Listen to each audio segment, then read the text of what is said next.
দীর্ঘদিন ধরে বগুড়াকে বিএনপির একচ্ছত্র ঘাঁটি হিসেবে বিবেচনা করা হলেও দেশের অন্যতম এই রাজনৈতিক দুর্গে এখন নতুন মেরুকরণের ইঙ্গিত মিলছে। বিএনপির প্রতিষ্ঠাতা জিয়াউর রহমানের পৈতৃক নিবাস হওয়ায় এই ধারণা অতীতে অমূলক ছিল না। দেশের অন্য কোথাও আসন না পেলেও বগুড়ায় তাদের বিজয় এক প্রকারে নিশ্চিত, এমনটাই প্রচলিত ছিল। 2018 সালের জাতীয় সংসদ নির্বাচনে বিএনপির মহাসচিব মির্জা ফখরুল ইসলাম আলমগীর ঠাকুরগাঁয়ের একটি আসনে পরাজিত হলেও বগুড়ার 6 আসনে তিনি বিপুল ভোটে জয়লাভ করেছিলেন। এর কারণ হিসেবে বলা যায়, এখানকার সাধারণ মানুষ ধানের শীষ দেখেই ভোট দেন, প্রার্থী এখানে ততটা বিবেচ্য থাকে না। তবে 2001 সালের পর থেকে এই পরিস্থিতি আর অপরিবর্তিত থাকেনি। বগুড়া এখন আর কেবল বিএনপির একার নয়, পরিবর্তিত রাজনৈতিক প্রেক্ষাপটে নিজেদের অবস্থান বেশ সুদৃঢ় করেছে জামায়াতে ইসলামী। চ্যালেঞ্জ ছুড়ে দিয়েছেন বিএনপির একচ্ছত্র আধিপত্যকে। বগুড়ায় জামায়াতের অবস্থান ও তাদের রাজনৈতিক ইতিহাস নিয়ে আলোচনা করতে হলে প্রথমেই যে নামটি উঠে আসে তিনি হলেন মাওলানা শাহাদাতুজ্জামান।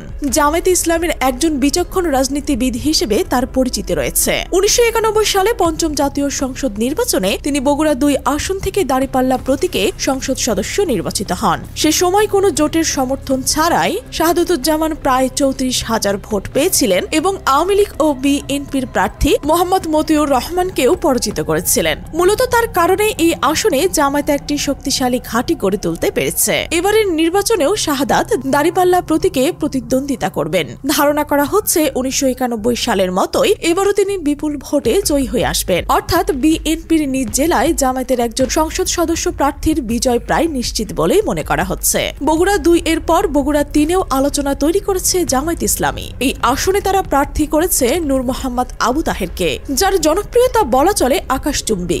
বগুড়া 3 আসনে জামায়াতের প্রার্থী নূর মোহাম্মদ তাহের একজন সফল উদ্যোক্তা ও প্রকাশক। তিনি গার্ডিয়ান্স প্রকাশনীর মালিক, তবে তিনি সবচেয়ে বেশি পরিচিত নূর মোহাম্মদ চেয়ারম্যান হিসেবে। বর্তমানে তিনি দুপচাচিয়া উপজেলার 5 নং গুনাহারি ইউনিয়ন পরিষদের নির্বাচিত চেয়ারম্যান। নূর মোহাম্মদ আবু তাহেরের জন্ম দুপচাচিয়া উপজেলার গুনাহারি ইউনিয়নের পালু গ্রামে। রাজশাহী সরকারি সিটি কলেজ থেকে উচ্চ মাধ্যমিক এবং জগন্নাথ বিশ্ববিদ্যালয় থেকে অ্যাকাউন্টিং অ্যান্ড ইনফরমেশন সিস্টেমে স্নাতক ও স্নাতকোত্তর ডিগ্রি অর্জন করেন তিনি। এছাড়াও ঢাকা আইন কলেজ থেকে এলএলবি ডিগ্রি সম্পন্ন করেছেন এই তরুণ নেতা। ছাত্রজীবন থেকেই নূর মোহাম্মদ আবু তাহের রাজনীতির সঙ্গে সক্রিয়ভাবে জড়িত।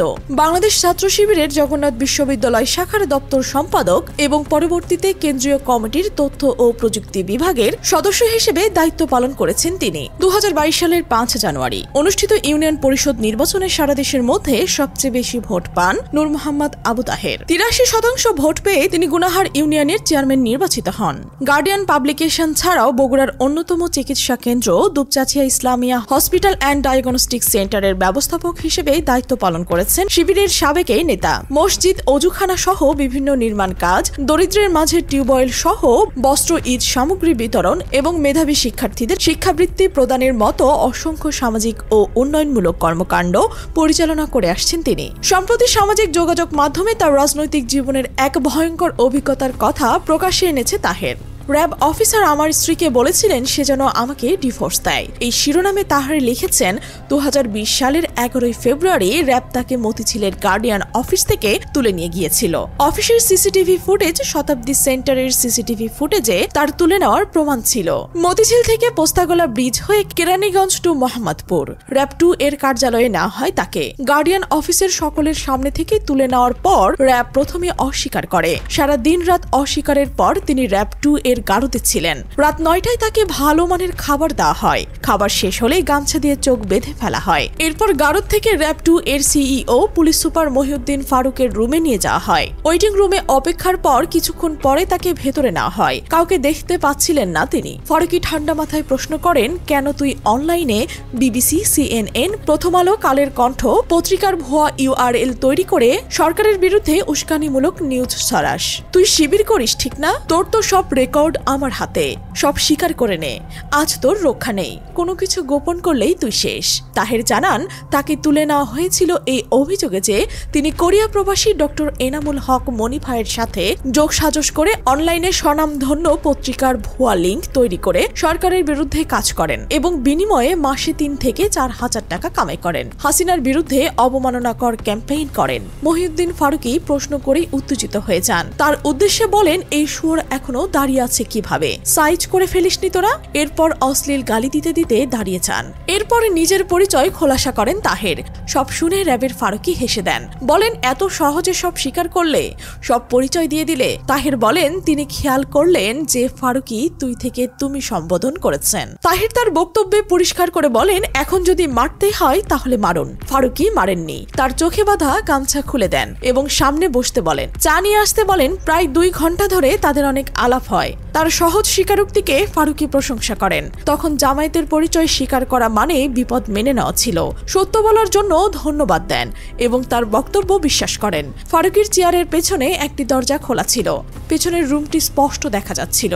দেয়ালে হ্যান্ডকাপ ঝুলানো, ছাদেও হ্যান্ডকাপ ঝুলানো এবং ইলেকট্রিক তার দেখে তাহের বুঝেছিলেন ওই রুমে কি হয়। সরকারি জামায়াত এবং ভবিষ্যৎ রাজনীতি নিয়ে অনেক কথা হয় ফারুকির সাথে এবং ফারুকি তাদের গারদে নিয়ে যাওয়ার অনুমতি দেন। তাহের জায়নামাজ আর একটি কোরআন চাইলে সেটারও ব্যবস্থা করে দিতে বলেন। পরদিন গারদে বসেছিলেন তাহের। পাশের রুমগুলো থেকে আর্তনাদের আওয়াজ আসছিল। তার আটকের কথা কোনোভাবে স্বীকার করছিল না র্যাব। সংগঠন বিভিন্ন চ্যানেলে খোঁজ নিচ্ছিল কিন্তু তার হদিশ পাচ্ছিল না।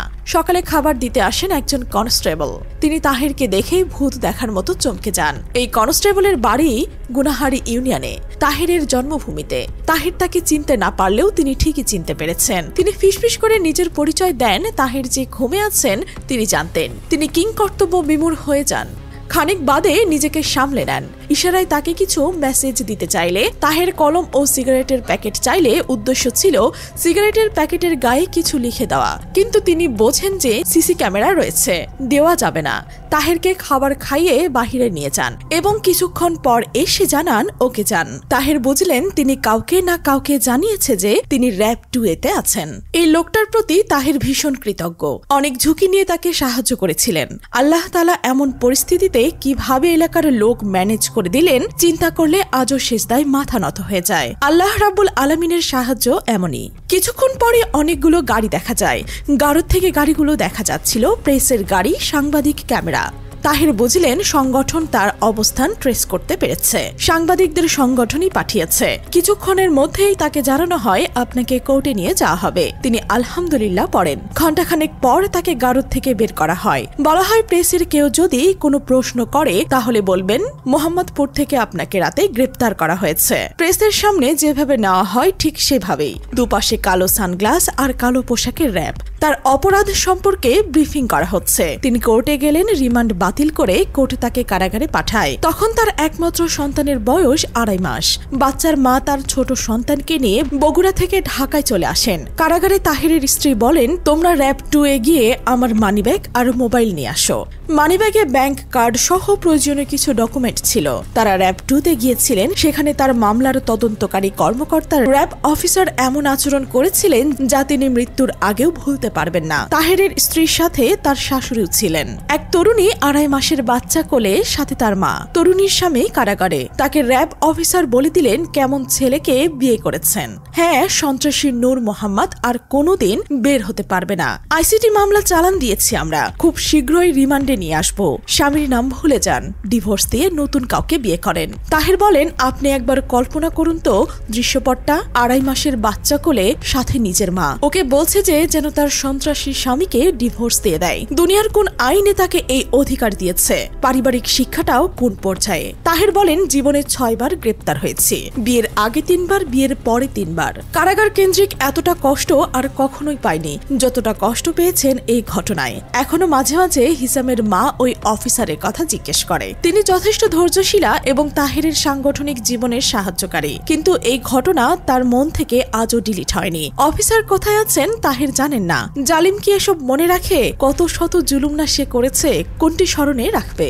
এভাবেই নিজের বক্তব্য শেষ করেন তাহের। তাহের এই আসনে 2014 সালে বিএনপি ও আওয়ামী লীগকে হারিয়ে উপজেলা ভাইস চেয়ারম্যান নির্বাচিত হয়েছিল জামায়াত। ধারণা করা হচ্ছে এবার তাহেরও এখানে বিপুল ভোটে জয়ী হয়ে আসবেন। জামায়াতের আরো একটি শক্ত ঘাঁটি হল বগুড়া 4। নন্দীগ্রাম ও কাহালু উপজেলা নিয়ে গঠিত এই আসনে জনপ্রিয় নেতা ছিলেন মাওলানা তায়েব আলী। তিনি কাহালু উপজেলা পরিষদে 3 বার নির্বাচিত সফল চেয়ারম্যান। এখানে আওয়ামী লীগ ও বিএনপির 2 দলই তার কাছে উপজেলা নির্বাচনে নাকানি চুবানি খেত। এবার জামায়াতের হয়ে এই আসনে লড়াই করার কথা ছিল তার। তিনি মনোনয়নও পেয়েছিলেন, কিন্তু সম্প্রতি হৃদরোগে আক্রান্ত হয়ে মারা গেছেন মাওলানা তায়েব। তবে জামাত এই আসনটি নিজেদের করে নিতে বদ্ধপরিকর। তারা এখানে প্রার্থী করেছেন তরুণ ও মেধাবী নেতা ডক্টর মোস্তফা ফয়সাল পারভেজকে। পারভেজ ঢাকা বিশ্ববিদ্যালয়ের রাষ্ট্রবিজ্ঞান বিভাগে পড়াশোনা শেষ করে তুরস্কের একটি বিশ্ববিদ্যালয়ে গবেষণার কাজও করেছেন। শুধু তাই নয়, পারভেজ ছিলেন ফ্যাসিবাদ বিরোধী সময়ে ছাত্র শিবিরের ঢাকা মহানগর উত্তরের সভাপতি। জামায়াতের আন্তর্জাতিক network international Islamic federation for student অর্গানাইজেশনের সেক্রেটারিও তিনি। একদিকে মাওলানা তায়েবের জনপ্রিয়তা, অন্যদিকে জামায়াতের নিজস্ব ভোট ব্যাংক, সব মিলিয়ে বেশ এগিয়ে রয়েছে ফয়সাল পারভেজ। সাথে বয়সও তরুণ হয় ফয়সাল পাবেন বাড়তি সুবিধা। তবে তার জন্য বড় সুযোগ হলো এখানে বিএনপির কোনো হেভিওয়েট প্রার্থী এবার নেই। বিএনপি সম্ভবত নাগরিক ঐক্যের মাহমুদুর রহমান মান্নাকে মনোনয়ন দেবেন। তবে ফয়সাল জিতে যাবেন এমনটাই মনে করছেন ভোটাররা। এদিকে বগুড়ার বাকি 4টি আসনেও বেশ জোরে সোরে প্রচারণা চালাচ্ছে জামায়াত। বগুড়া 1 অর্থাৎ সারিয়াকান্দি ও সোনাতলা আসনে জামায়াত প্রার্থী করেছে জেলা জামায়াতের সাবেক আমির ও দলের কেন্দ্রীয় নির্বাহী পরিষদের সদস্য অধ্যক্ষ শাহাবুদ্দিনকে। সবশেষে 2014 সালে বিএনপি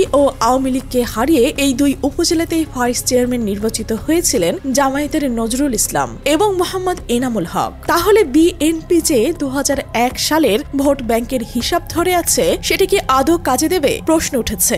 বগুড়া 5-এও খেলা পুরো উল্টো দিতে পারেন জামায়াতের এক প্রার্থী শেরপুর উপজেলা পরিষদের সাবেক তুমুল জনপ্রিয় নেতা দবিদুর রহমান। এখানে বিএনপির সবচেয়ে বড় সমস্যা হলো বাবা ছেলের গ্রুপিং। বাবা গোলাম সিরাজ ও ছেলে আসিফ সিরাজ দুজনে ধানের শীষের মনোনয়ন নেওয়ার জন্য।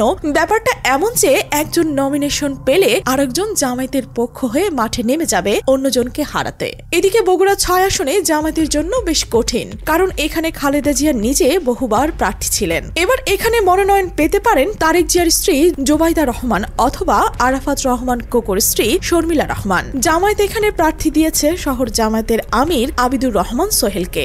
মজার ব্যাপার হলো, এই আবিদুরও 2014 সালে উপজেলা ভোটে বিএনপি ও আওয়ামী লীগকে হারিয়ে বিশাল ব্যবধানে উপজেলা চেয়ারম্যান হয়েছিলেন। ফলে জিয়া পরিবারের এই আসনও বলা চলে বর্তমানে দরবারে। এদিকে বগুড়া 7 অর্থাৎ গাবতলী ও শাহজাহানপুরে বিএনপির প্রতিষ্ঠাতা ও সাবেক রাষ্ট্রপতি জিয়াউর রহমানের বাড়ি। এই আসনে জেলা জামায়াতের সাবেক আমির গোলাম রব্বানীকে প্রার্থী ঘোষণা করেছে জামাত। এখানে শাহজাহানপুরের উপজেলা চেয়ারম্যান হয়েছিলেন জামায়াতের মোহাম্মদ ইয়াসিন আলী, আর গাবতলীতে ভাইস চেয়ারম্যান ছিলেন জামায়াতের আব্দুল মজিদ। পর্যবেক্ষকদের মতে 2008 সালের পর থেকে কোনো জাতীয় সংসদ নির্বাচনের সঠিক ফলাফল না থাকলেও উপজেলা পর্যায়ে সাম্প্রতিক নির্বাচনগুলোতে জামায়াতের কাছে বিএনপির বিশালভাবে ধরাশায়ী হওয়ার চিত্রই ফুটে উঠেছে।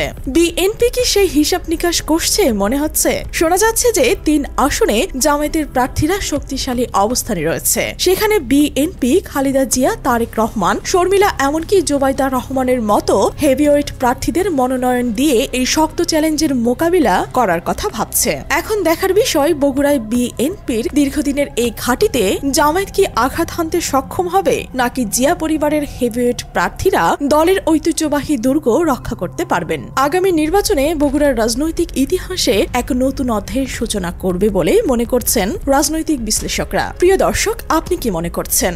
জামায়াত ইসলাম কি পারবে তাদের অভিনব কৌশলে এবং যোগ্য প্রার্থীর দ্বারা বিএনপির দীর্ঘদিনের ঘাঁটিতে আঘাত হানতে, নাকি জিয়া পরিবার তাদের গতানুগতিক ঐতিহ্য ধরে রাখবে? আপনার মূল্যবান মতামত অবশ্যই কমেন্টে জানাবেন। রাজনীতিকে ঘিরে এমন আরো অভিনব সংবাদ পেতে অবশ্যই আমাদের চ্যানেলটি সাবস্ক্রাইব করে সাথে থাকবেন।